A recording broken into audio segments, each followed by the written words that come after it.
para los que no lo conocen, el doctor Maximino García, Gusto. él trabaja con mis padres en el centro que tenemos, Centro Terapéutico Cardesa, ya vino, hace dos entrevistas vino Raimundo también a hablar un poco. Y bueno, te traje más que nada porque también tenía ganas de traer un psiquiatra. Bien. Y bueno, básicamente porque como tengo un público joven, me gusta hablar de temas que normalmente, si bien hay un montón de gente que hace entrevistas, podcasts y demás, a mí me interesa más todos estos temas de salud mental y algunas historias que capaz no se ven tanto, pero que sí Está muy bueno. son igual de interesantes que capaz un tipo famoso que la pegó vendiendo galletitas, ¿no? Bien. Bueno, la primera pregunta es cómo o por qué decidiste que querías ser psiquiatra, ¿no? Bueno, eso lo fui decidiendo a partir que fui cursando la Facultad de Medicina, porque quizás no todos lo saben, pero para ser psiquiatra tenés que ser primero médico. Es una especialidad médica la psiquiatría, que se cursa, o en mi época se cursaba habitualmente en el quinto año de la facultad, que era casi el anteúltimo, y bueno, cuando la cursé me gustó, me llamó la atención, me interioricé. Y a partir de ahí, bueno, tomé la decisión de hacer psiquiatría, ¿sí? Bien, Fue más que nada una cuestión de enamoramiento en el momento. bien. ¿Y cuál sería la principal diferencia, ¿no? ¿Cuál sería la diferencia entre un psiquiatra y un psicólogo? Está muy bien. Bueno, la primera es esa, que los psiquiatras somos médicos, los psicólogos no. Y lo que, si bien compartimos cosas, en el sentido de compartimos pacientes y tratamos las mismas patologías, eh, nosotros lo hacemos más con un enfoque neurobiológico, de entender qué es lo que pasa con el cerebro para generar ese tipo de cuadros. Y la parte de la psicología se dedica más a la terapia, ¿no? A ver desde la palabra, de las distintas técnicas, como es el psicoanálisis, la terapia cognitivo-conductual, gestáltica, sistémica, que son distintos tipos de terapias psicológicas, encarar al paciente a partir de la terapia y el habla, ¿no? La forma más fácil que los psiquiatras medicamos, los psicólogos no, esa sería la cuestión más fácil. Pero bueno, yo también como psiquiatra estoy formado en psicoterapia. Hice un posgrado de 3 años, que bueno, que aparte de ver la parte médica, también abarco la parte psicoterapéutica, ¿no? No te escucho, Tade. Perdón, perfecto, menos mal que me avisaste. ¿Qué condiciones o enfermedades mentales trata un psiquiatra que un psicólogo no? ¿O en cuáles comparten, no? Más o menos. No, en la mayoría compartimos todas las patologías. Bien. Muchas veces la patología no requiere de un tratamiento farmacológico y, bueno, directamente lo maneja el psicólogo con la terapia. Cuando se requiere de un abordaje farmacológico, ahí se hace la interconsulta y bueno, y nosotros evaluamos los psiquiatras la posibilidad o no de medicar a ese paciente.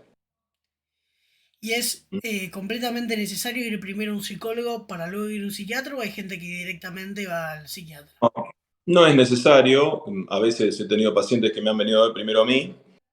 Yo consideré que no estaba para medicar y lo derivé a un psicólogo. Y a veces el psicólogo atiende a un paciente que ve que está en una situación que necesita un abordaje farmacológico y bueno, nos piden interconsulta. Bien, ¿Sí? Depende quién vea primero al paciente o el paciente saque el turno pensando una cosa u otra, ¿no? bien. ¿Y cómo sería más o menos? Primero vamos con unas preguntas generales y después ya nos metemos bien Dale.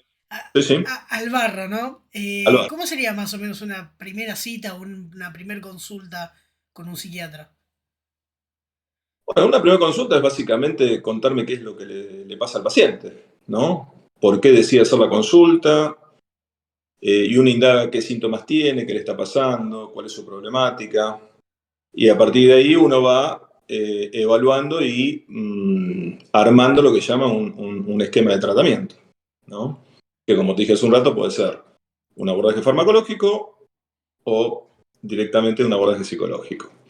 Habitualmente la mayoría de los pacientes necesitan, por más que uno lo medique, siempre necesita un abordaje psicológico como un apoyo y bueno, que también la terapia da un montón de herramientas al paciente que no tienen que ver con la medicación como para poder ayudarlo y poder hacer que se sienta mejor. Claro. Pero básicamente es una primera entrevista, como quizás no hay mucha diferencia con la primera entrevista de una terapia.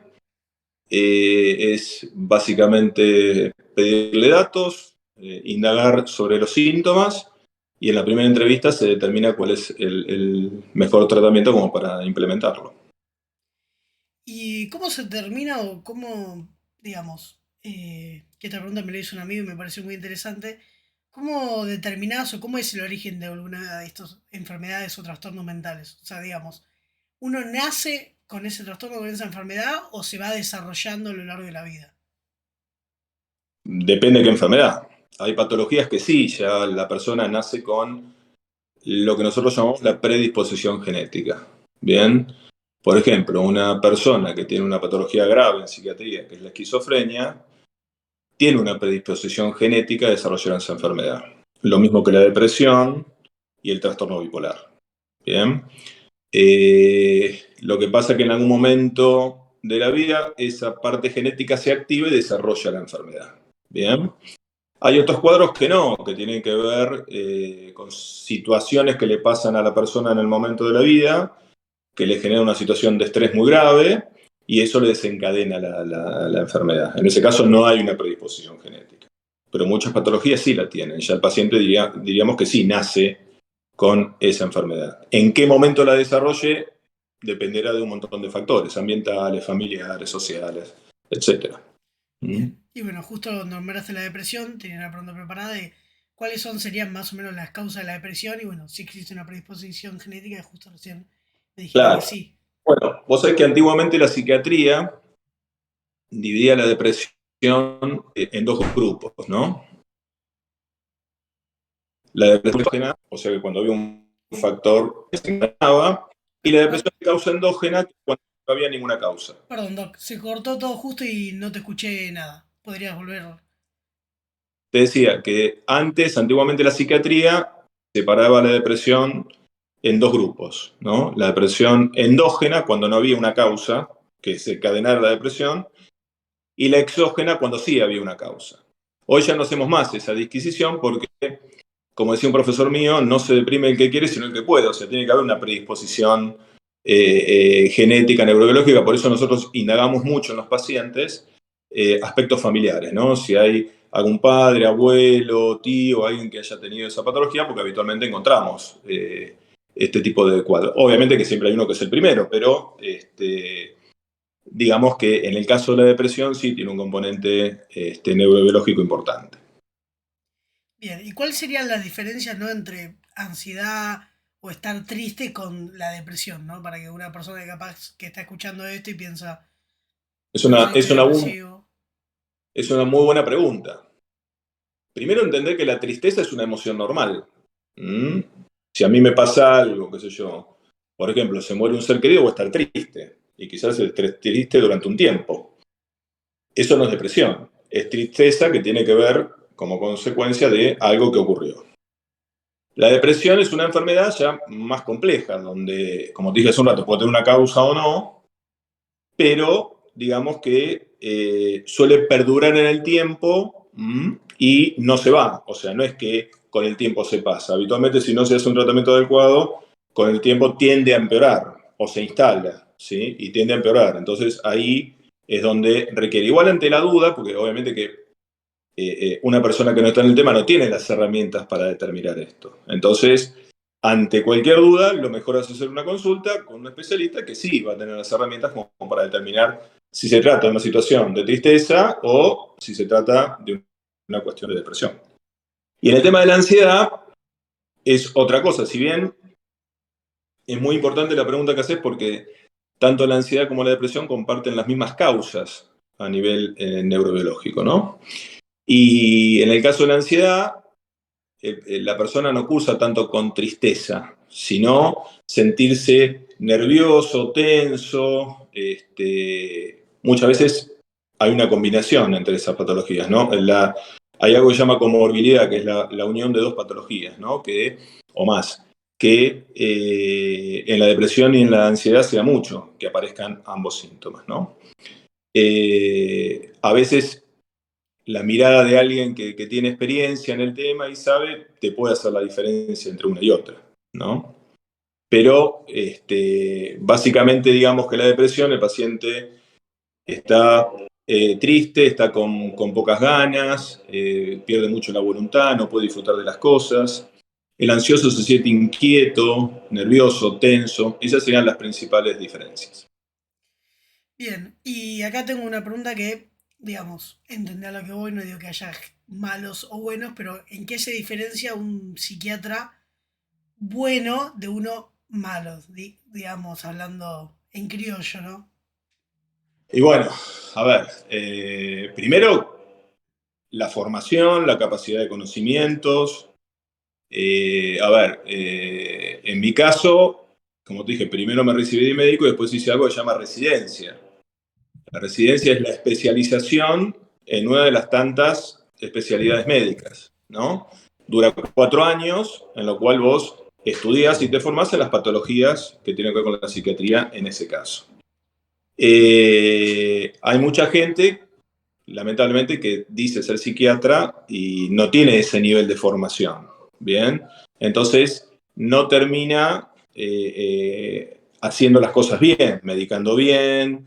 Hay que estudiar mucho para dar una medicación, para hacer un diagnóstico. A veces, lamentablemente, uno no tiene manera. Es como llevar a alguien, ¿viste? Cuando llevas el auto mecánico. A veces Claro, no sabes si el mecánico es bueno o no. Hasta que ves cómo quedó el auto. Bueno, a veces te pueden recomendar a alguien y esa persona no ser idónea. Bien. Pero bueno, yo lo que siempre aconsejo que antes de hacer una consulta, uno se cerciore bien a quién está consultando, ¿no? Para no caer en cualquier lado. claro. Eso sería lo ideal. Y sí. Pero a Eh, veces la gente por la necesidad o por la desesperación termina cayendo en cualquier lado y bueno, y ahí tenés mucha más chance de caer en alguien que no tenga la formación adecuada, ¿no? Bien. ¿Y cómo normalmente te das cuenta, o, digamos, cómo me daría yo cuenta que algún familiar o algún conocido, digamos, alguien que conozco está sufriendo o alguna depresión o capaz está empezando a desarrollar alguna enfermedad mental, digamos, ¿cómo me puedo dar cuenta yo? A veces el contexto de enfermedad mental es muy amplio, o sea, a veces es difícil darte cuenta. Eh, yo siempre digo que vos tenés que ver que quizás empezás a notar que la persona está distinta a lo que es habitualmente, que vos conociendo a esa persona no la ves bien y que ese no verla bien se sostiene en el tiempo, ¿no? Porque capaz que está mal por algo y bueno, después de unos días se le pasa, pero cuando se sostiene en el tiempo, uno ve que esa cuestión va empeorando, ahí no sería una mala idea hacer una consulta a ver qué es lo que le está pasando a ese ser querido, ¿no? Bien. Y, por ejemplo, a ver, hay algo que suele pasar, o a mí me ha pasado, es que muchas veces se dice, ¿no? Digamos, cuando alguien cambia mucho de opinión, se le dice un panqueque, se le dice que es bipolar, así hablan de nosotros, pero hay mucha gente que no sabe bien cómo es o en qué consiste una bipolaridad. ¿Cómo sería eso? Bien, es una muy buena pregunta, pues es un término muy utilizado y muchas veces mal utilizado. ¿Bien? La bipolaridad es un cuadro que se caracteriza, como su nombre indica, por dos polos, ¿no? Un polo maníaco, que en donde el paciente se siente muy acelerado, habitualmente no duerme, eh, habla mucho, siente que los pensamientos le van muy rápido, suele tener gastos excesivos, comportamientos excéntricos, que incluso en los casos graves puede llegar a delirar, escuchar cosas, tener un episodio psicótico. Y el otro polo sería depresión, donde el paciente empieza a estar sin ganas de nada, en una cama, sin voluntad, con ideas de muerte, sintiendo que no sirve para nada, ¿bien? Y la enfermedad sin tratamiento evoluciona con episodios maníacos y episodios depresivos, ¿bien? Y si no se hace un tratamiento, cada vez esos ciclos son más repetitivos, ¿no? Que uno cambie de opinión no significa que sea bipolar, significan otras cosas. Lo que pasa es que hay cuadros de bipolaridad que son más sutiles, capaz que no hay un cuadro maníaco tan grave, sino que nosotros como lo llamamos cuadros hipomaníacos, donde la persona está más acelerada, está un poco más enérgica, pero a veces no llama tanto eso la atención. Pero sí los episodios depresivos, que son mucho más frecuentes, suelen ser muy intensos en ambos casos, tanto en los cuadros maníacos puros, que se llama trastorno bipolar tipo 1, como en los cuadros hipomaníacos, que se llama trastorno bipolar tipo 2. Ese sería más o menos una descripción muy por encima de lo que son los trastornos bipolares. Y más o menos así también por encima, si es que me lo podés responder, ¿a qué se debe esta bipolaridad, no? Es una enfermedad neurobiológica de características hereditarias. De hecho, tiene una alta heredabilidad. Si vos tenés un papá con bipolaridad o una mamá con bipolaridad, tenés hasta un 50% de posibilidad de padecer la enfermedad. Bien, o sea, tiene un alto componente hereditario. ¿Mm? Se produce por una distorsión a nivel neurobiológico que genera el cuadro, que requiere sí o sí un abordaje psicofarmacológico. Sin medicación, los pacientes no evolucionan. Bueno, y justo ahora que, bueno, que hablamos de esto, ¿hay alguna enfermedad? Permitime, yo digo enfermedad, capaz que estoy diciendo mal el término, ¿no? Por las dudas, A ver, trastorno, enfermedad, condición, como se diga, mental, que se cure o son todas crónicas. no, a ver, por ejemplo, si vos tenés una situación, por ejemplo, te pasa un hecho traumático, ¿no? Que te puso muy mal, no sé, entraron a tu casa, te robaron, te golpearon, bueno, un hecho de esas características. Eso puede generar algo que se llama un estrés postraumático. Bien, que la persona está muy ansiosa, triste, recuerda mucho el hecho. Con un tratamiento adecuado, tanto psicoterapéutico como psicofarmacológico, el paciente después de un tiempo mejora. Hay otros cuadros asociados a la ansiedad que también, que se hace un tratamiento, mejoran y no requieren seguir de manera crónica. Es cierto que hay patologías que pueden tener recidivas, o sea, ¿qué significa esto? Que se repitan, ¿bien? Por otros motivos. Y hay otros cuadros que sí son crónicos, ¿no? La esquizofrenia es un cuadro crónico, el trastorno bipolar es un cuadro crónico, y hoy a la depresión se la piensa también como un cuadro crónico, que si el paciente ya tuvo un episodio, muy posiblemente en el futuro pueda llegar a desarrollar otro cuadro depresivo, ¿sí? Pero tenemos de las dos cosas. Hay cuadros que sí ya pueden con un tratamiento mejorar y curarse y otros que no. Bien. ¿Y la esquizofrenia, bien, en qué consiste? O sea, ¿en qué se diferencia, por ejemplo, una esquizofrenia de una psicosis o un delirio, si es que hay alguna diferencia, ¿no? Sí, la esquizofrenia es un tipo de psicosis, ¿eh? Eh, que habitualmente aparece en la adolescencia, en la etapa joven de la vida, y se caracteriza muchas veces por retraimiento, la persona se aísla, muchas veces se siente perseguido, escucha voces, aparece delirios, de todo tipo, pero por ejemplo persecutorios, y requiere siempre de un abordaje farmacológico que ayude a disminuir estas voces, bajar la intensidad de los delirios. No son tratamientos curativos. El paciente con esquizofrenia necesita el tratamiento de por vida. Son tratamientos que tratan de estabilizar el cuadro. ¿Bien? Después hay otros tipos de psicosis. No es la única forma de psicosis. Hay trastornos delirantes crónicos, paranoia, celotipia, y otros más. Hay episodios psicóticos breves que aparecen por un montón de motivos. Y después también hay patologías que sin ser esquizofrenia pueden tener episodios psicóticos. El trastorno bipolar puede tener episodios psicóticos, tanto en la fase maníaca como en la depresiva. El consumo de sustancias también puede producir episodios psicóticos. Bueno, hay muchas cuestiones que pueden desencadenar la demencia, puede tener episodios psicóticos, ¿sí? Pero bueno, la esquizofrenia es un tipo de psicosis. Bien. Y bueno, justo decías que la esquizofrenia se presenta normalmente en los adolescentes. Ahora, ¿qué tipo de estos trastornos mentales se presentan en niños? ¿Y cómo le Bueno, diagnosticas a al niño algo así, por ejemplo? no es mi especialidad. Yo te comento que me dedico a, si bien veo algunos adolescentes, habitualmente adolescentes grandes, 17, 18 años, y adultos. digamos que la especialidad en niños es como otra especialidad, la psiquiatría infantil, o la psiquiatría infanto-juvenil. Pero sí, aparecen. Hoy se ve que hay psicosis en los niños, que hay bipolaridad en los niños. Lo que pasa es que son etapas de la vida mucho más difíciles de diagnosticar. Bien.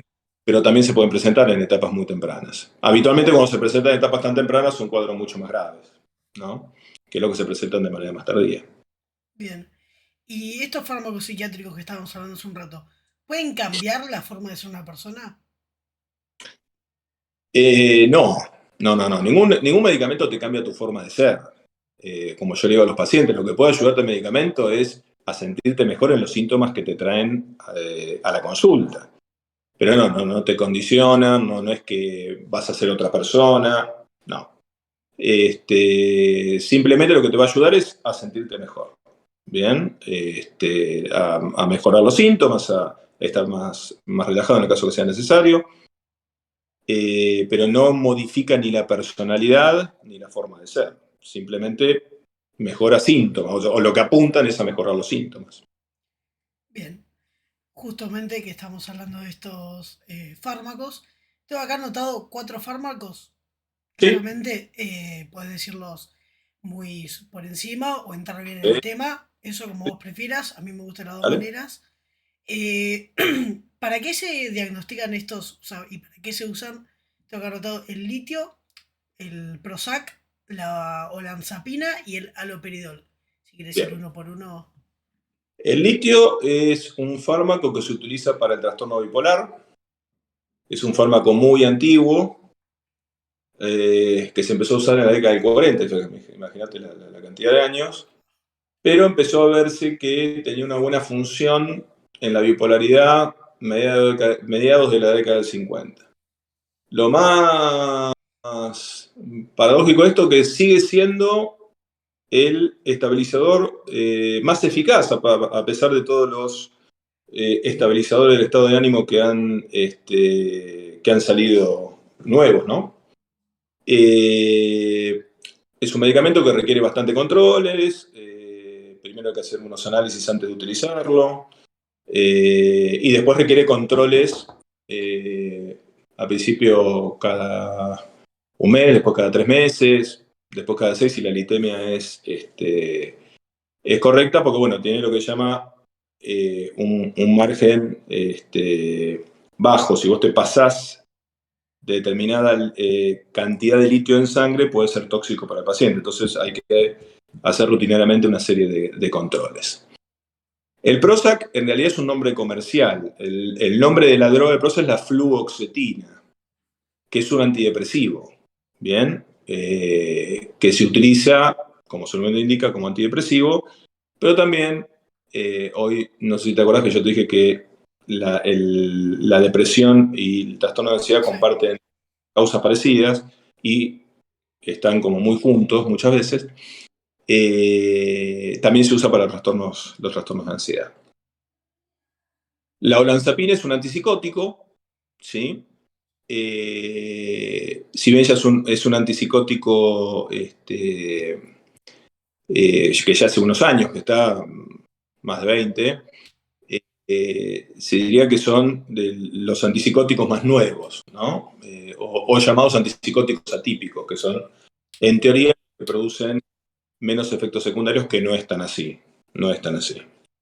Y el haloperidol es un antipsicótico de los más viejos, ¿sí? De los primeros, que se sigue utilizando, ¿bien? Que también se utiliza para tanto la olanzapina como el haloperidol para los distintos tipos de psicosis, esquizofrenia, trastornos delirantes, y la olanzapina también se utiliza en la bipolaridad. Bien, ese sería más o menos el uso de estos 4 medicamentos para no meterme tanto en Bien. cuestiones que capaz cansen un poco. Impecable. Una de las últimas preguntas que tengo sobre todos estos temas de los fármacos sería bien cómo funcionan, porque es difícil de entender para alguien que no está metido en el tema, cómo es posible que tomando una pastilla sea feliz, ¿no? Parece que estamos en un mundo feliz, la obra de Aldous Huxley que la escribió hace Sí. bastante, ¿no? ¿Cómo funcionan estos antidepresivos a nivel, digo, en nuestro cuerpo? Bueno, primero que no, está bueno lo que preguntás porque no es que vas a ser feliz tomando la medicación.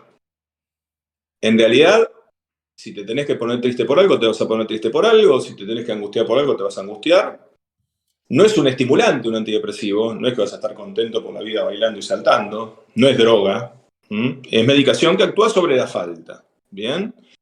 Hay una teoría, en la década del 70 apareció la teoría monoaminérgica, que son, el cerebro puso distintos neurotransmisores, como la serotonina, la noradrenalina, la dopamina, que están involucrados en el estado de ánimo. Bien. Lo que harían los antidepresivos es aumentar la concentración de estos neurotransmisores, porque en teoría las personas que tienen depresión, por ejemplo, tienen concentraciones bajas de estos neurotransmisores. Ahora ya la teoría es un poco más evolucionada, más compleja. En realidad lo que se piensa es que hay estos neurotransmisores, como te conté, la serotonina, la noradrenalina, la dopamina, actúan sobre unos lugares que se llaman receptores, que son como botones que ellos aprietan para generar un efecto. En teoría, lo que hacen estos medicamentos es estimular más estos receptores y generar un efecto estabilizador en el paciente. Si la persona está depresiva, lo que hace el antidepresivo es llevarlo a su estado de ánimo normal, no exaltarlo ni hacerlo feliz. ¿Bien? No es un estimulante, reitero, no funcionan como estimulante. Ahora, si la persona toma antidepresivos y se pone muy exaltado, es un bipolar, seguramente. Que hizo un primer episodio depresivo y habitualmente los pacientes bipolares, cuando le das un antidepresivo, se exaltan. Entonces hay que evaluar esa situación. Bien. Terminamos con los fármacos. Ahora tengo una Bien. pregunta que me surgió, que hace poco estaba viendo una película yo, capaz, no sé si Sí. la viste, se llama El Patrón. No, no la vi. Está en Netflix si la quieren ver, está muy buena. Nada, se trata de un empleado que sufre un maltrato de su jefa a lo largo de toda la película y termina matándolo. Bueno, justo en una escena es tratado por un psiquiatra forense y mi pregunta es si vos como psiquiatra podés trabajar como perito médico o psiquiatra forense para la justicia. Perfecto. Bueno, en mi caso yo, aparte de ser psicólogo, también médico forense. Yo tengo primero me formé en psiquiatría, después me formé en medicina forense, la cual no ejerzo. Pero para ser perito no hace falta ser médico forense. Vos, como especialista en la materia, a vos, de hecho me ha pasado que me han citado a declarar a nivel judicial en algunos casos, porque vos, al saber de la especialidad, eso te hace perito. O sea, el término perito es eso, que vos tenés pericia sobre algo, que vos sabés sobre algo. Entonces, cualquier psiquiatra puede evaluar un caso de estas características y dar su opinión. Bien. Para determinar, bueno, distintas cuestiones que la justicia te demanda. Bien, y poniendo un ejemplo, ¿no?, de un presunto asesino, ¿en qué aspectos te fijás vos como psiquiatra para determinar, digamos, la responsabilidad de los actos de esta persona? Bien. Es muy importante lo que planteas también, porque lo primero que te plantea la justicia es si la persona que cometió el delito es capaz de comprender o dirigir esos actos, ¿no? Si la persona está en su sano juicio como para entender o comprender lo que hizo o dirigir lo que hizo. Eso es lo primero que uno tiene que determinar. Y eso, si la persona comprende y dirige sus actos, es una persona que es punible, que comprendió y tiene que ir presa.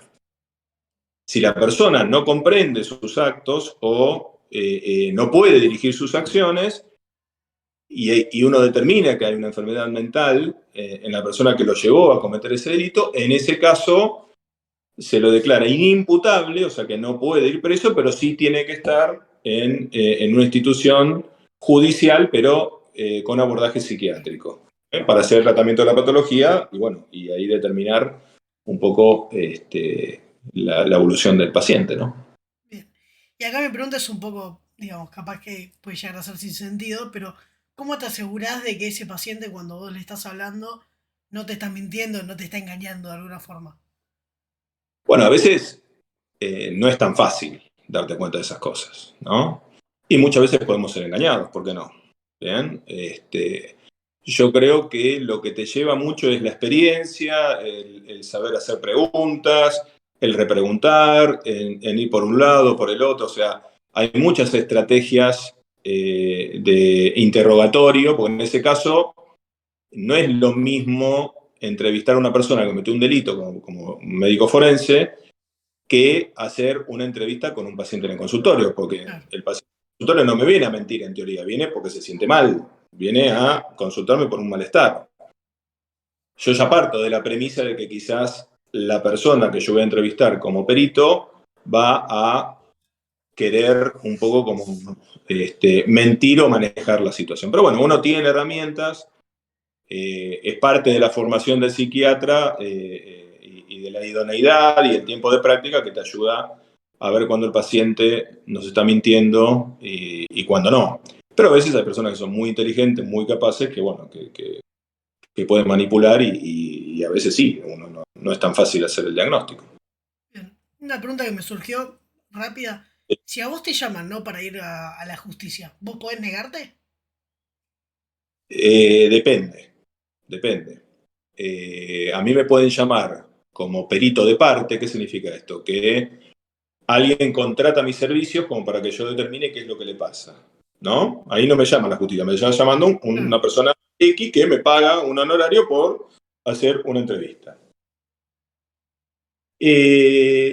Ahora, como me pasó en otros casos, que yo estaba atendiendo un paciente que ocurrió un hecho delictivo, como yo era el médico del paciente, me citaron para declarar en relación a la patología del paciente. Bien, ahí ya no me podía negar, porque bueno, había un hecho delictivo donde el paciente había participado, entonces yo tuve que ir a declarar. Bien, justo esto, ¿qué pasaría si, por ejemplo, digamos, yo soy paciente tuyo y en una consulta con vos, yo te lo cuento, ¿no? Nos llama a la justicia que cometí algún delito, ya sea un robo, un asesinato, lo que sea. ¿Qué Ujú. podés hacer vos, ¿no? Digamos, hablando justo del secreto Bueno, profesional. eso es un limitante del secreto profesional. O sea, el secreto profesional no se puede levantar salvo que el paciente haya cometido un delito grave, no un robo, ¿sí? Pero sí un asesinato, salvo que la justicia, si vos venís, mirá, sí, maté a fulano, sultano, melgano, yo ahí sí tengo la obligación de denunciar esa situación, porque cometiste un delito grave, mataste a una persona. No así, por ejemplo, si se comete un abuso en una persona mayor de edad. Bien, si es menor también tengo la obligación de denunciarlo. Si él dice, sí, mira, estoy manoseando, violando a mi hijo o mi hija de 5 años, tengo la obligación de hacer la denuncia. Si esa persona es mayor de edad, no, porque eso se llama que es un delito privado, o sea, la persona que es la damnificada tiene que Claro. hacer la denuncia. Hay que conocer mucho la parte legal en estos casos para no quedar comprometido por manejarse mal.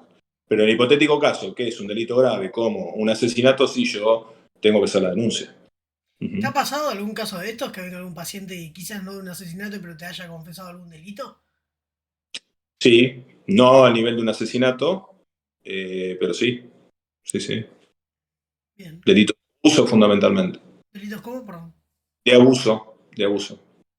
¿Y ahí qué De abuso haces? sexual. ¿Vas y denunciás o...? Eh, Nunca, cuando me pasó que eran menores ya estaban imputados, o sea, la persona venía por otro tema. Claro. Y en otros casos que eran mayor de edad yo no puedo hacer la denuncia porque la tiene que hacer el damnificado. Pero sí, cuestiones de delito, robo, estafa, sí, me han contado. Sí, sí. Bien. Y bueno, una pregunta también. No sé si viste lo último que pasó, que no sé si es tan último, lo que está haciendo ahora la madre de Chano, el Eh, cantante que está hablando de uh-huh. tratar de modificar una ley, que es la ley de salud mental. Tengo el número por acá anotado, pero me lo olvidé, que es específicamente el artículo 20, que dice que para internar a una persona, corregime si me equivoco, ¿no? Pero para internar a alguna persona que esté en un estado de psicosis o que tenga que ser internado, el paciente tiene que dar la Te con- aprobación, el consentimiento, ahí está.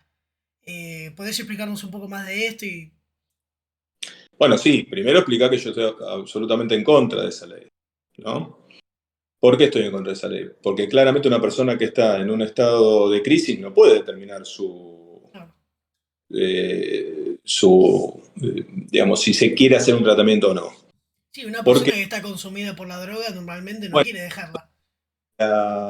habitualmente si una persona, por ejemplo, un psicótico que escucha voces, digamos, que delira, no puede determinar si está para estar internado o no. Por algo hay un profesional que está para evaluar la situación y determinar las pautas terapéuticas a seguir. Y en los casos de las adicciones graves también, porque la persona se pone en riesgo, termina muchas veces con cuadros psicóticos por la droga o cometiendo delitos como consecuencia de eso y termina teniendo consecuencias legales cuando en realidad es una persona que está enferma que tendría que haber tenido un tratamiento adecuado mucho tiempo antes, ¿no? Los psiquiatras hace rato que venimos reclamando por esta ley, que antes no era así, antes uno podía intervenir, hoy ya no. Y ojalá para todos los pacientes que están en estas circunstancias la ley se modifique como para que puedan tener un adecuado tratamiento. Bien. Y bueno, justo hablando del tema de Chanos, me surgió esta pregunta. Bueno, Sí. de, supongo que te acordarás lo que pasó, que él entró en un Sí, estado de sí, psicosis sí. y, bueno, terminó perdiendo el páncreas Ujú. por algo que pasó, ¿no? Pero Claro. ¿cómo prepararías vos o cómo sentís que se debe preparar a tanto a la policía como a la gente normal que se puede cruzar con una persona que está sufriendo un brote psicótico? Eh, Primero me parece que es muy difícil preparar. Vos imaginate que uno para prepararse en esta especialidad está 4 años Claro. formándose. No es tan fácil preparar a alguien. Sí creo que la policía en estos casos tendría que tener personal especializado, ¿no? Que se haga cargo de este tipo de cuestiones para que no pase lo que pasó con Chano en su momento, que bueno, que recibió un disparo. Sí. Pero creo que hay cosas que no se llegarían, ¿sí? Si, eh, digamos, la ley fuese otra y se permitiese los abordajes que son los adecuados para tratar este tipo de pacientes, ¿no? Como por ejemplo la internación forzada cuando el paciente no quiere, pero uno sabe que lo tiene que hacer, que ese es el punto de discusión, ¿no? El paciente no está en condiciones de tomar una decisión, el paciente está en un estado de psicosis o en una adicción que no la puede manejar, pero él no termina de entender su enfermedad. Entonces, bueno, ahí es donde si uno toma las cartas en el asunto en el momento y hace la internación y el tratamiento adecuado, le da chances a esa persona a que se estabilice y pueda salir o de la droga o, en el caso de una psicosis, estabilizar su cuadro para que sea un tratamiento ambulatorio. Bien. ¿Y tenés quizás alguna emergencia psiquiátrica que puedas contar que te haya quedado marcada capaz en tus años? Quizás una o dos anécdotas que tengas que capaz para contar. Bueno, yo hice casi 8 años, hice guardias, hacía bastante guardias y bueno, hacía también guardia en el hospital público, en el Evita de Lanús, que hacía los sábados, así que anécdotas tengo millones, ¿no? Yo creo que cada situación de emergencia trae su propia anécdota, ¿no? Sí, una vez me fajaron en una guardia. ¿Cómo? Me acuerdo que la policía había traído una persona que estaba en un estado psicótico, este, habitualmente mal esposada, el paciente había roto todo en una estación de servicio, y cuando lo metemos en el box para poder evaluarlo, como estaba mal esposado, tenía a las esposas, en vez de tener los brazos Claro. por adelante, con los brazos por adelante le pone una piña al policía, me pegó una patada en el pecho y me tiró 20 metros para atrás hasta que lo pudimos agarrar. Pero bueno, yo creo que las emergencias es un momento donde es fundamental actuar adecuadamente porque ahí uno puede hacer la diferencia entre muchas veces salvarle la vida a la persona, ¿no? O al entorno, porque muchas veces el paciente está totalmente fuera de sí y puede dañar a terceros, ¿no? Que es un punto muy importante a tener en cuenta. Así que hoy se ha perdido mucho esto básicamente por lo que hablamos hoy, el tema de la ley. Si el paciente no quiere, se va y después, imagínate, haces un esfuerzo, lo llevas a una institución, el paciente dice no me quiero internar, después se va de ahí, la situación va a empeorar Claro. seguramente. Bueno, entonces, es una posibilidad que hoy, lamentablemente, muchas personas no, se pierden por cómo está la ley, ¿no? Claro. ¿Y tenés alguna? Porque yo me acuerdo cuando vino Ray, que no sé si te acordarás el caso, Sí. él contó de un caso que le sorprendió mucho, que era de una persona que tenía una adicción a pensar. Él Ujú, iba escuchando música, se ponía cierta música e imaginaba, vivía básicamente una película. Él ujú, contaba que, me acuerdo un poco de memoria, que se ponía cierta música y él se inducía a él mismo ese sí, tipo de película y como que vivía en una película un ratito y después salía.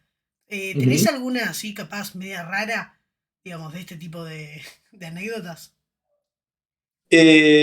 Bueno, a ver, sí, hay muchas situaciones así de pacientes con eso que comentó, ese caso, por ejemplo, que comentó Raimundo, le pasa a mucha gente, por ejemplo, que le cuesta vivir en la realidad, no termina de aceptar su propia realidad, entonces empieza a imaginar un montón de cosas y, claro, llega un momento donde pierde la noción entre la realidad y sus pensamientos. Pero, de alguna manera, sabe el paciente que lo genera esto, no es que crees 100% que, pues si ya creyera 100% que vive en Claro, realidad, sería un ya sería delirio. un psicosis. Claro, eso sería un delirio.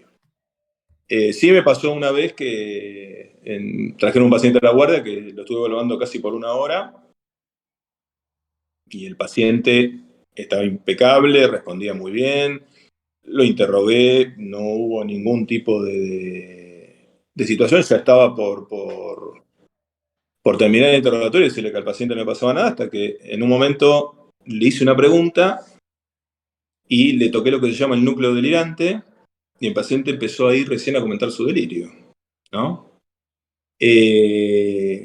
Si no hubiese hecho esa pregunta y hubiera cortado la entrevista 5 minutos antes, el paciente se iba como que estaba totalmente normal.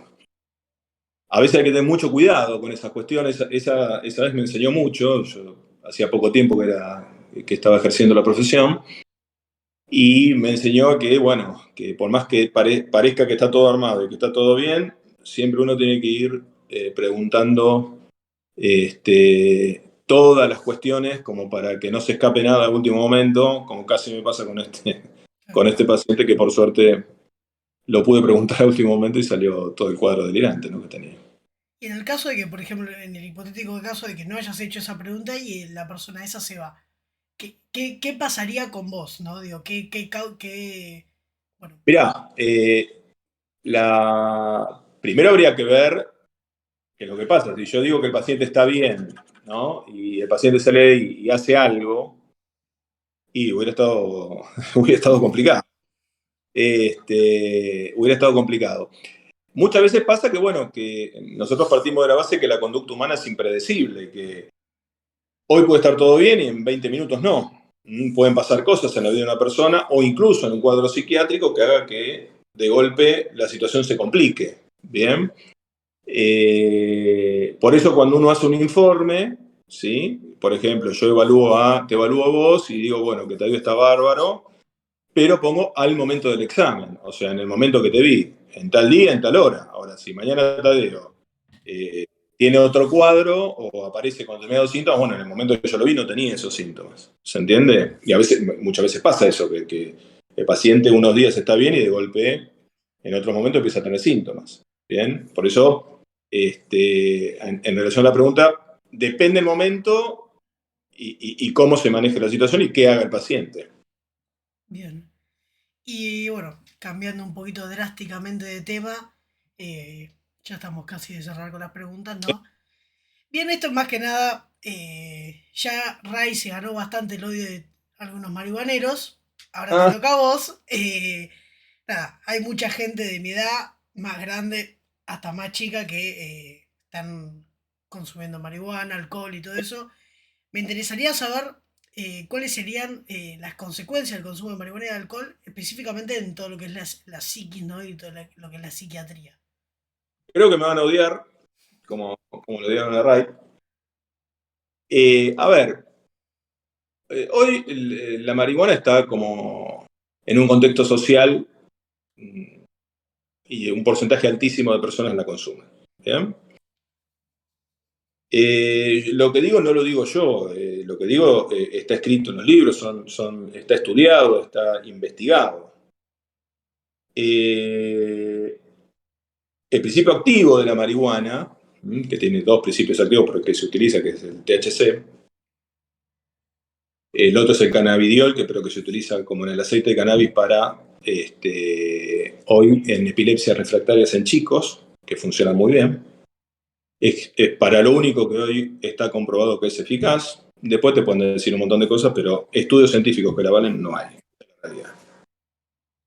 Los estudios hoy en relación a la marihuana es que en la adolescencia está comprobado que el consumo habitual, o sea, alguien que consume casi todos los días o consumo regular de marihuana, produce algo que se llama atrofia de la corteza cerebral. O sea, la corteza es la etapa más evolutiva, es la capa más evolutiva del cerebro, que es la que nos hace ser lo que somos, inteligentes, es la parte más evolucionada del cerebro. Si vos eso lo vas como limando y vas a empezar a tener trastornos de la conducta y otro tipo de consecuencias. También se sabe que el consumo habitual de marihuana genera trastornos de la memoria porque modifica una zona del cerebro que se llama sistema límbico, que es el encargado de retener información, disminuye la concentración, disminuye la capacidad de atención, produce un síndrome de letargo, o sea, si uno fuma mucho, después queda como unos días así medio como anérgico, sin energía, ¿bien? Más allá de las consecuencias que trae a nivel pulmonar, porque tiene la misma toxicidad que el cigarrillo, porque vos estás metiendo en tu cuerpo una sustancia de combustión, ¿bien?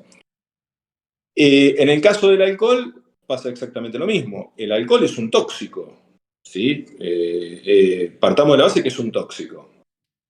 Ahora vos dirás, bueno, pero pará, ¿quién no se toma un vino en una cena? ¿Quién no? ¿Cuántas personas toman bebidas alcohólicas? Sí, es cierto. Pero depende también todo en su justa medida. Si yo digo, bueno, a ver, los fines de semana me tomo 2 copas de vino, no pasa nada. Ahora, si me tomo un litro de vino todos los días, igual a tener consecuencias. ¿Bien? Si yo me fumo un faso cada 15 días y lo comparto con amigos, no es lo mismo que fumar 2 fasos, 3 todos los días. Entonces, hay situaciones en las cuales el abuso es lo que termina generando el problema. Efectos benéficos de la marihuana, muchachos, discúlpenme, muchachos y chicas, discúlpenme, no las tienen.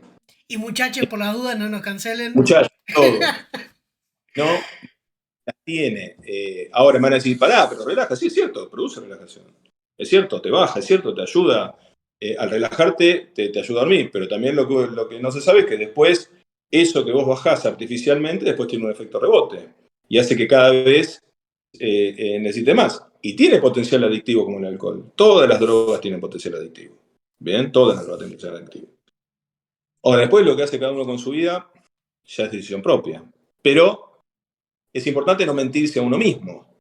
Bien, uno sí pueden tener todo el derecho del mundo y decir, bueno, yo quiero fumar, fantástico. Como que fuma cigarrillos, es cierto. El tabaco, que está legalizado, produce un sinfín de patologías. Y sin embargo se vende libremente en los kioscos. Bueno, que se venda libremente en los kioscos no significa que no produzca cáncer, que no produzca enfermedades pulmonares obstructivas, que no produzca cardiopatía, o sea, produce una serie de patologías enormes y sin embargo está legalizado. Muy mal, pero es así. Bien. Pero bueno, lamento dar la información estadística. Bien, por las dudas, Maximiliano Sí, García es un nombre falso, no lo vayan a buscar. No, bueno, bien, gracias por la respuesta, no, pues, espero que todos lo hayan entendido, ¿no? uh-huh. Esta duda es muy de curiosidad. Yo estoy Dale. viendo Doctor House, ya la estoy por Ajá. terminar, pero en un capítulo se plantea que, bueno, House, no sé si la viste, es un loco de mierda, pero Ujú. estaba con migrañas, ¿no? Y Ajá. lo que él hace para sacarse la migraña es tomar, tomar LSD Sí. y para cortar el efecto alucinógeno tomar antidepresivos. Ajá. A lo que voy es, yo estoy seguro que si alguien toma toda esa cantidad de pastillas, muy bien no va a quedar, ¿no? Ujú. Pero, ¿funcionaría eso en un hipotético caso? Digamos, Vos dijiste, ¿cómo? vos dijiste algo muy interesante, es un loco de mierda. Y Exacto. es una serie. No, no, no, no, no. De hecho, hay otros tratamientos mucho más eficaces para la migraña que es tomar LSD y tomar antidepresivos. No. Y digamos que supuestamente eres un genio de la medicina que sabe combinar, y bueno, pero no, Bien, no, no. No sería nada recomendable ese tipo de acciones. bien. Me encanta porque tenía que hacer esta pregunta. Está muy bien. Es muy divertido, es muy divertido. Si quieren ver Doctor House, la verdad, para perder el tiempo un ratito es excelente. Exacto. Eh, bueno, yo ya me quedé sin preguntas. Mentira, tengo una última Dale. y ya te dejo libre. ¿Cuáles dirías que son los trastornos más comunes o los que más recibís vos? Mirá, hoy los trastornos más comunes están asociados, lo que más se recibe en consultorio son trastornos de ansiedad, como ataque de pánico, trastorno de ansiedad generalizada, y depresión. De hecho, la depresión hoy es una de las causas más frecuentes de consulta también. Viste que muchas veces a la psiquiatría se la asocia con la locura, ¿no? Sí, Y yo digo siempre lo mismo, de 100 pacientes que consultan, asociados a la locura, uno o dos. El 98-99% de los pacientes restantes consultan por un trastorno de ansiedad, depresión o otro tipo de patologías, no por locura. Así que asociarnos a los psiquiatras con los locos no es algo muy real. bien. Bueno, impecable. Muchas Muchísimas gracias. gracias por venir. Perdón que te robé tiempo de un sábado, fin de semana No, largo. un placer, un placer. Siempre es un placer hablar. Y hablar Bueno, con vos mucho. ya nos vamos a Sos juntar a amigo. tomar un cafecito. Obviamente, Hace obviamente. bastante que no nos ¿Cómo, cruzamos. cómo no? Bueno, doctor, muchísimas gracias de verdad. Te dejo si querés pasar redes, algo, lo que quieras. El espacio es todo tuyo. No, ya sabés, tenemos un centro muy importante con tus viejos que nos dedicamos a tratar de ayudar a la gente. ¿M? Y bueno, en relación a cualquier duda o consulta, ¿sí? En Montegrande estamos en el Centro Terapéutico Cardesa, que ahí nos dedicamos a básicamente intentar ayudar a la gente y ante la duda tratar de poder responder ante las inquietudes de las personas que, como bien dijiste, ¿no? Muchas veces tienen familiares o incluso no se sienten bien y no saben muy bien si es para consultar o no. Bueno, los profesionales somos los que tenemos el conocimiento y la formación para determinar ese tipo de cuestiones. Así que, ante cualquier situación, nos pueden consultar. Impecable, doctor. Bueno, de vuelta, muchísimas gracias. Un fuerte Un beso abrazo. grande, beso a la familia y Muchas estamos gracias. hablando. Dale, abrazo grande, Tade. Nos Chao, vemos. doc. Chau, chau.